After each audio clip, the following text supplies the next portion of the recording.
যে আল্লাহ আমাদের পক্ষে আছে, ওই আল্লাহকে আমরা সেজদা দেওয়ার জন্য আসছি, ওই আল্লাহর হুকুম পালন করি।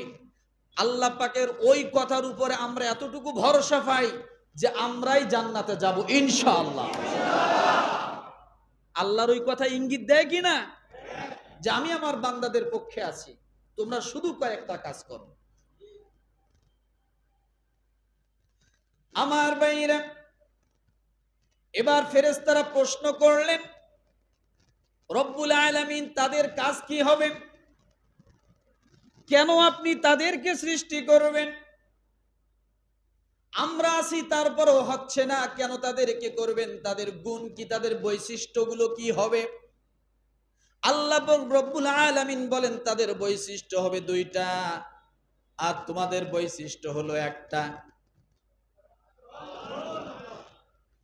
তোমাদের বৈশিষ্ট্য হলো একটা। আমি একটি বৈশিষ্ট্যের মাঝে খুশি না, সন্তুষ্ট না। যাদের বৈশিষ্ট্য দুইটা হবে, আমি আল্লাহ তাদের পক্ষে রয়েছি।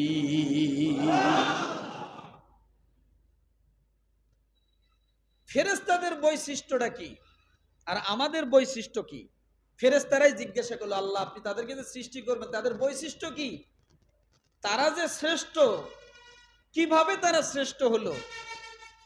রব্বুল আলামিন বললেন তাদের দুইটা দিক থাকবে। বান্দা গুনাহ করবে, গুনাহ করার পরে যখন বুঝবে আমি গুনাহ করেছি, বান্দা যখনই অনুতপ্ত হবে, আমি আল্লাহ তাআলা সঙ্গে সঙ্গে বান্দার জীবনের সব গুনাহগুলো মাফ করে দিয়ে বান্দাকে উত্তম বানায়া দিব।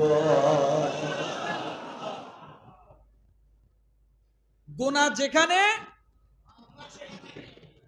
বান্দা উত্তম হবে সেখানে। গুনাহ যেখানে, উল্টাটা বুঝবেন না, বান্দা উত্তম হবে সেখানে। মাঝখানে যদি একটা কাজ করে, কি কাজ? শুধু অনুতপ্ত এবং তওবা করা। কথা ঠিক কিনা? ফেরেশতাদের গুনাহ করার বৈশিষ্ট্য নাই। ফেরেশতারা গুনাহ করতে জানে না, যাকে যেমনে যেভাবে রাখছেন সেইভাবেই থাকে।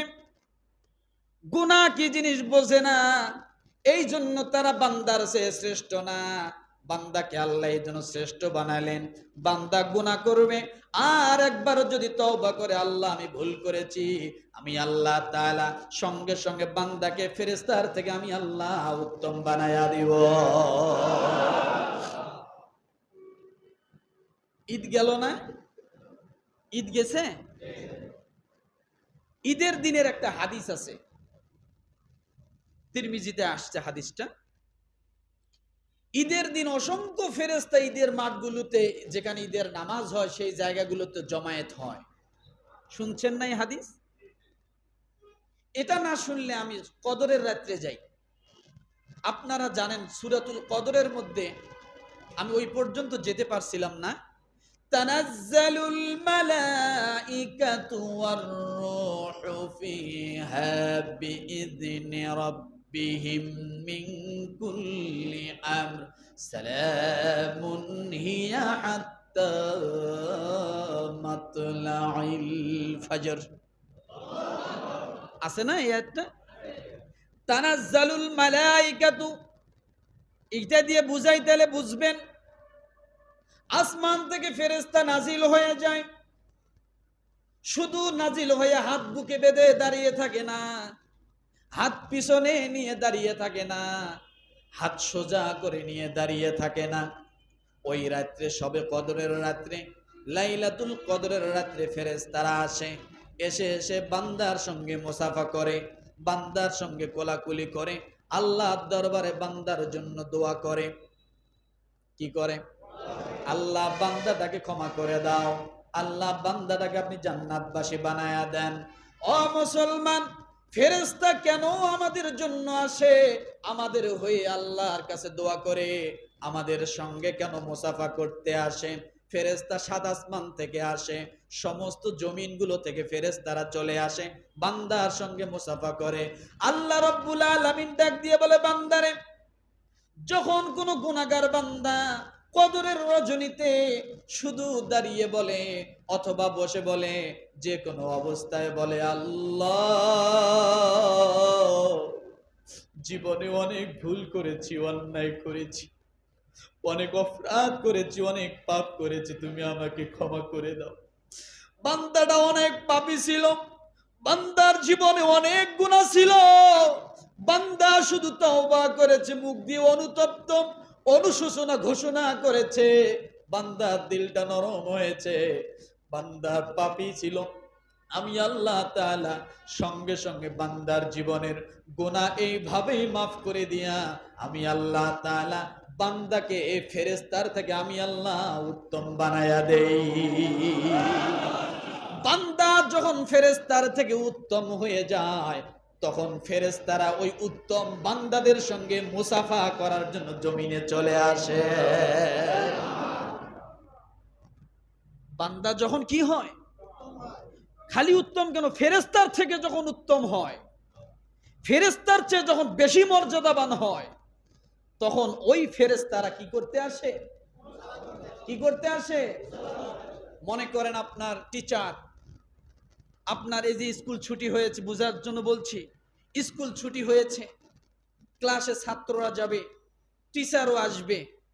এখন ক্লাসে ছাত্ররা বসে থাকবে, টিচার কি ক্লাসে ঢুকে ছাত্রদেরকে সালাম দিয়ে দিয়ে মুসাফা করে বেড়াবে? কারা মুসাফা করবে? আগে উঠবে কে? ছাত্ররা। সালাম আগে দিবে কে? কেন? টিচার আজকে উত্তম হয়ে আমাদের মাঝে আসছে। কথা ঠিক না? আজকে আমরা ছাত্র। ঠিক অনুরূপ ফেরেশতারা ওই দিন বান্দার চেয়ে, বান্দা ফেরেশতাদের থেকে উত্তম হবে, হওয়ার কারণে ফেরেশতারা আসমান থেকে আসবে উত্তম বান্দাগুলোর সঙ্গে মুসাফা করার জন্য। কথাটা বুঝাইতে পারছি? আমার ভাইরা, এই জন্য রব্বুল আলামিন ফেরেশতাদেরকে বললেন, তোমাদের থেকে আমার কিছু সংখ্যক বান্দার আমি দুনিয়ার জমিনে সৃষ্টি করতে চাই, ওই বান্দাগুলো তোমাদের থেকে আমার কাছে বেশি উত্তম হবে। ওই বান্দাগুলোর দুইটা গুণ থাকবে, ওই বান্দারা সেজদা করবে, ওই বান্দারা ইবাদত করবে, ওই বান্দারা আবার গুনাহ করবে, কিন্তু গুনাহ করার পরে যখন বান্দা আমার কাছে, আমি আল্লাহর কাছে যখন দুহাত তুলে দোয়া করবে, ক্ষমা চাবে, আমি আল্লাহ তাআলা তখন তোমাদের মতো ফেরেশতাদের চেয়ে আমি আমার বান্দাকে উত্তম বানায়া দিব। কি বানায়া দিব? উত্তম বানায়া দিব। আমার ভাইরা, এই কথা যখন বললেন, ফেরেশতারা বুঝতে পারলেন আল্লাহর সঙ্গে, আল্লাহর কাছে জিজ্ঞাসা করা আমাদের উচিত হয়নি, আমরা আল্লাহর কাছে জিজ্ঞাসা করে ভুল করেছি। এরা ফেরেশতারা মনে মনে ভাবলো, যদিও তাদের জিজ্ঞাসা করাটা জানার বিষয় ছিল, কথা ঠিক কিনা, কিন্তু তারা নিজের অনুতপ্ত হলো, তারা নিজের অনুশোচনা করলো। অনুশোচনা করার পরে তারা কি বলে? ক্বালু সুবহানাকা লা ইলমা লানা ইল্লা মা আল্লামতানা ইন্নাকা আনতাল আলিমুল হাকীম।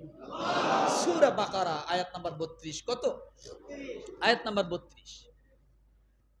তখন তারা বলল, আপনি পবিত্র মহান, আপনি আমাদেরকে যা শিখিয়েছেন তা ছাড়া আমাদের কোনো জ্ঞান নেই, নিশ্চয় আপনি সর্বজ্ঞ প্রজ্ঞাময়।